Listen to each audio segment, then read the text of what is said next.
Very much, Jonathan.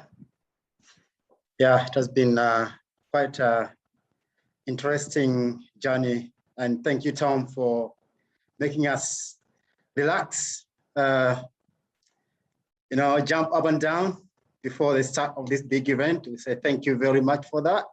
Probably wherever we are, rescue another hand of applause. So thank you, Tom, for that. Yeah,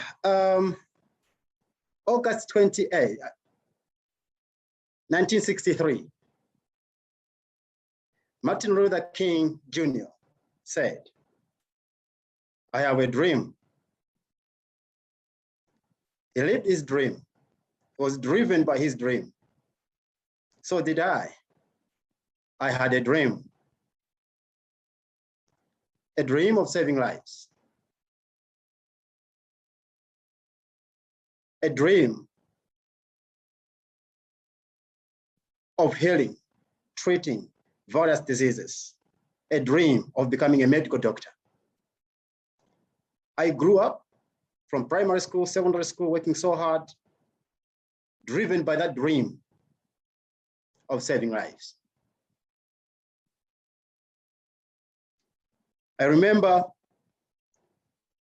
June 2008, I got a letter from Malawi College of Health Sciences admitting me to start pursuing biomedical sciences, which was a path for me to get to a medical school and become a doctor. That was a path of turning my dream into reality.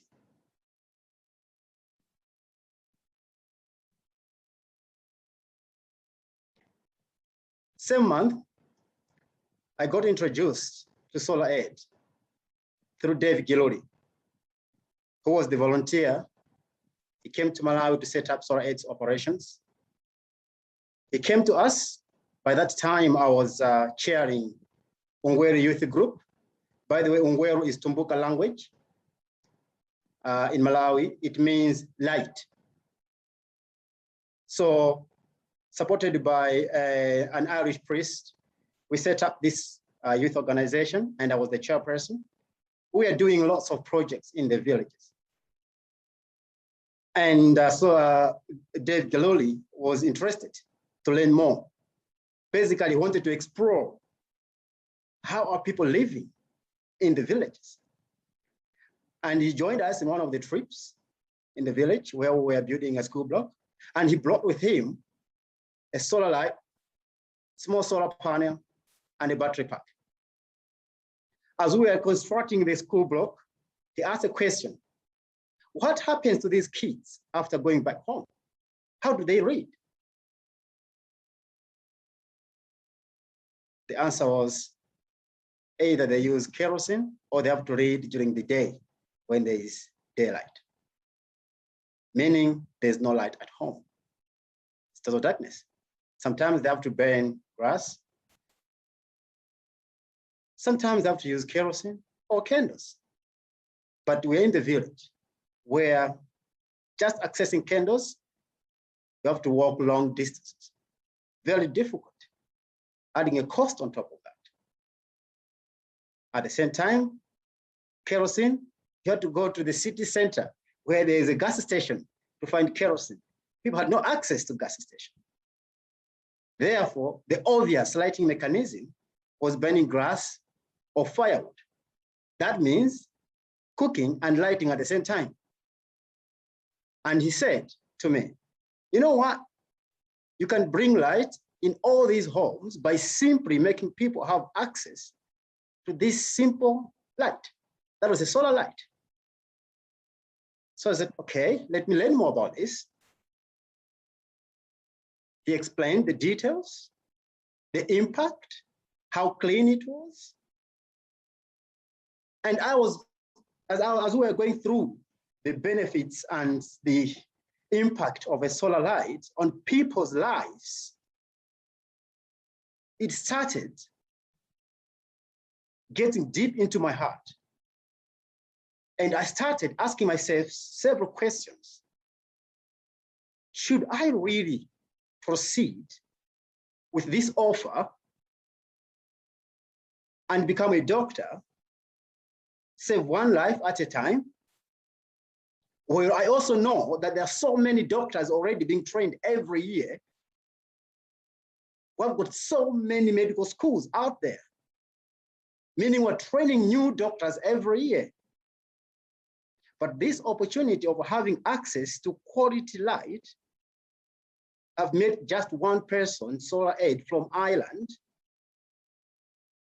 And here we are, at that time, about 15 million people in Malawi, and very few knew about a solar light. That was the turning point. From that day, I said, probably I can do more. Growing up using kerosene myself, I knew all the dangers of darkness. Growing up in a village where there is no electricity, I had so many stories behind my brain about how dangerous lack of light is.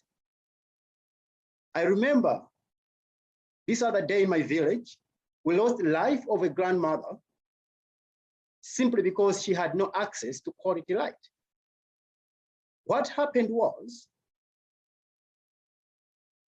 in the village, usually we prepare our beds during the day when there's daylight. At night, don't check what's there, what's on your bed. You don't check, because there's no light. You just walk in, you know exactly, okay, this is the corner where my mat and blanket is, therefore that's the corner I have to go to. But lots of things can happen from the time you prepare your bedding to the time when you're sleeping on that mat. And that's exactly what happened. Because she knew exactly where she's going to sleep by simply memorizing which corner, and she had already prepared her bedding. She didn't realize that a snake got into the house and found warmth under her blankets. She didn't realize that. And she had no light to check what was in the room. So she walked in the evening, slept as normal. Within the night, she got bitten by this snake, and this was black mamba, poisonous snake. She got bitten by a snake. No one was there to help her. She didn't realize she was asleep, and that was the end of her life. That's how we lost this old lady. Now, having that story behind my mind, plus going through the pain of being in the darkness myself, struggling to read. Sometimes I had to go to the nearest school, which is electrified, and sleep in the classroom just to read for that night. That was painful. I didn't want that. I didn't want that to continue happening in Malawi. And there's so many mothers out there who are giving birth in the dark, being exposed to all sorts of dangers, of complications as they are delivering. All these stories being behind my mind, I decided not to go to Malawi College of Health Sciences. I went there, I talked to the principal, and I told her, here's my letter. Please offer my space to someone else. I'm not coming. That day, when I met David Gelori, is a day I'll never forget in my life. And it's the day that keeps on driving me because it exposed me to another path. Saving a life from the beginning. Avoid the complications, avoid the diseases coming through exposure to smoke or whatever I can talk of. Avoiding that by simply giving a household a good quality light, to me, is the same as treating a patient on the bed in the hospital as a doctor. So I'm doing same thing, but through another mechanism. That's what changed my life. And that's the day that turned me around. And I'm really glad now that today we're implementing a number of projects that are directly taking people out of energy poverty. projects that are bringing light in homes, in schools, and in clinics.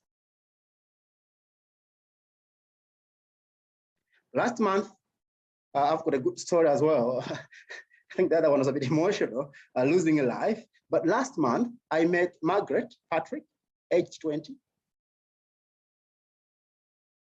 And Margaret, she's such a lovely lady. She was at Mtima B Clinic. We happened to be there to install solar.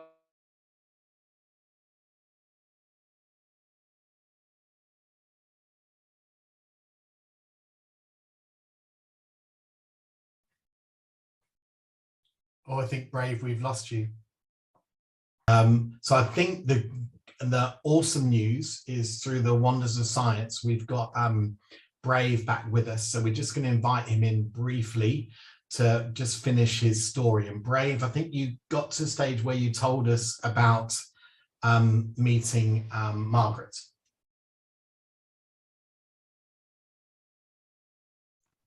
Brave. Jonathan. Yeah, thank you, Jonathan.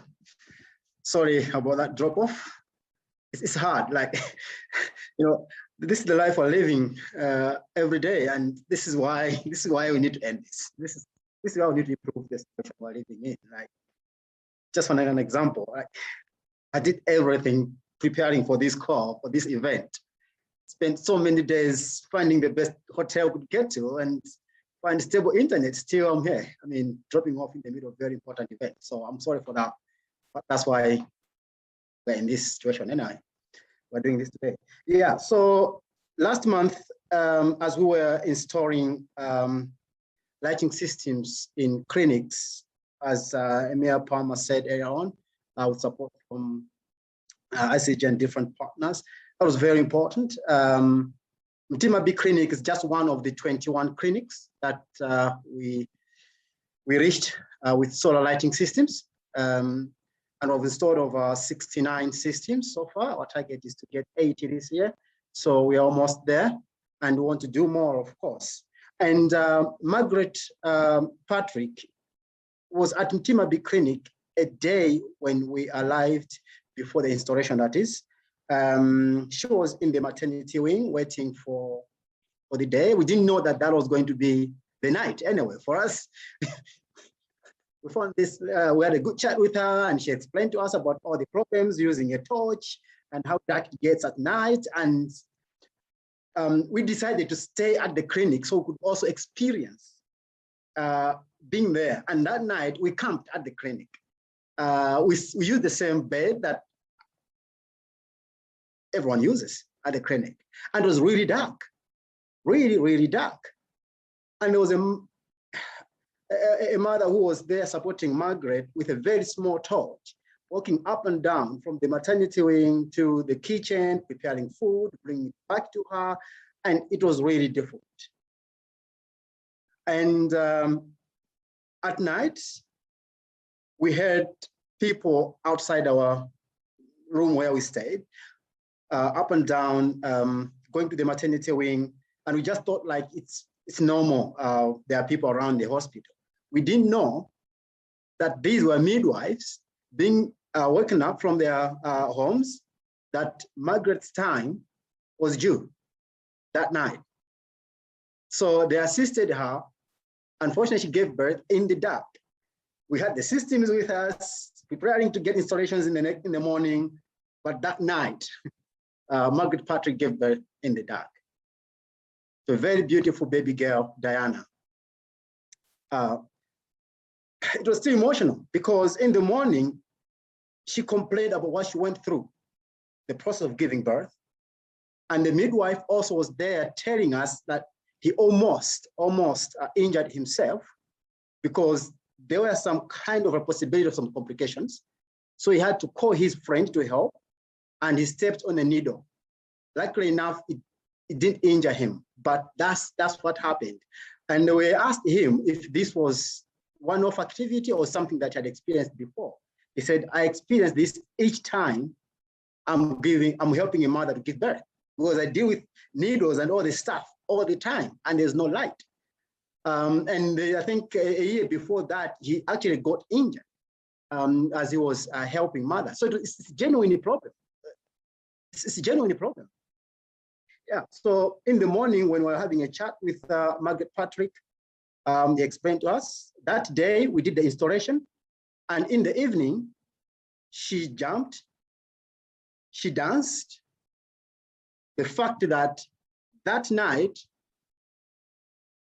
she was going to sleep in a room with proper light.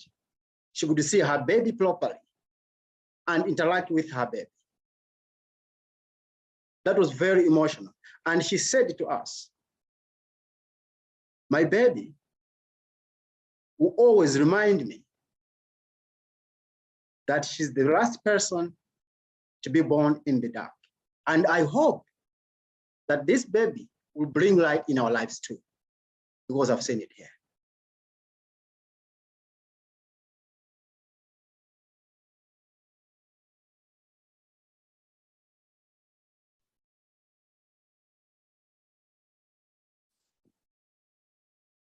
It's for this reason that we don't want mothers in Malawi to give birth in the dark. And talking to midwives, we got exposed to so many stories of how close mothers are to losing lives by simply giving life in the dark.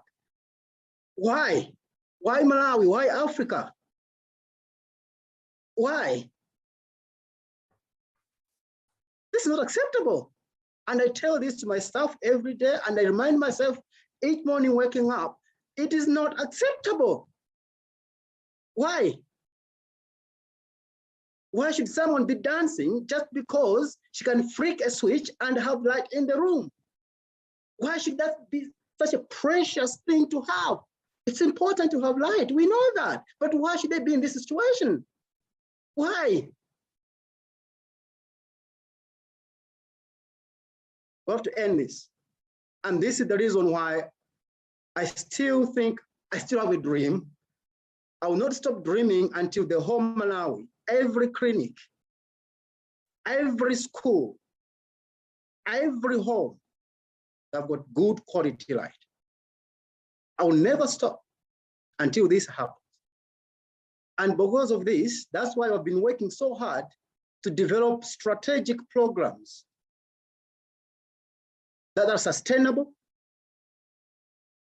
and are giving us a chance to penetrate the community, to reach the very last person, every corner. We've got Powering Health program, and the goal is to bring light in every clinic in Malawi, and will not stop. We've got schools program and light libraries. Emir talked about it. We want every child to have quality light reading at home. Every teacher to have quality light, to prepare good quality lessons and improve quality of education. Through that, we're going to end the cycle of poverty, not just in Malawi, but in Africa. And we've got Light a Village program that John talked about. We want every home, no matter where you are, no matter where these people are coming from, everyone must have access to good quality light. Enough is enough. It's time to act now.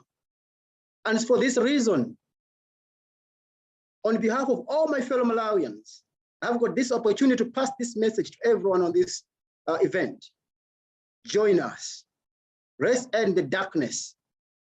Ending the darkness means bringing hope. Ending the darkness means saving lives. Ending the darkness means cutting the vicious circle of poverty. You will create jobs,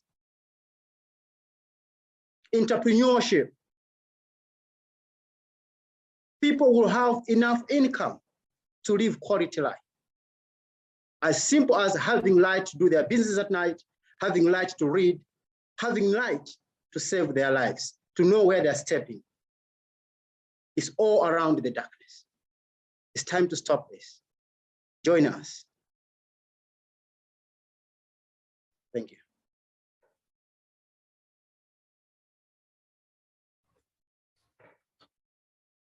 Thank you, Brave. I think you've just demonstrated why we wanted you to be our first speaker. What's so brilliant is because the internet failed, you also became our last speaker too. So you could deliver that message, because I think it's so important that people hear. Thank you, Brave. And thank you, Maya and Ema and John, for your really inspirational speeches. We've never talked to anybody else in the outside world about End the Darkness until today.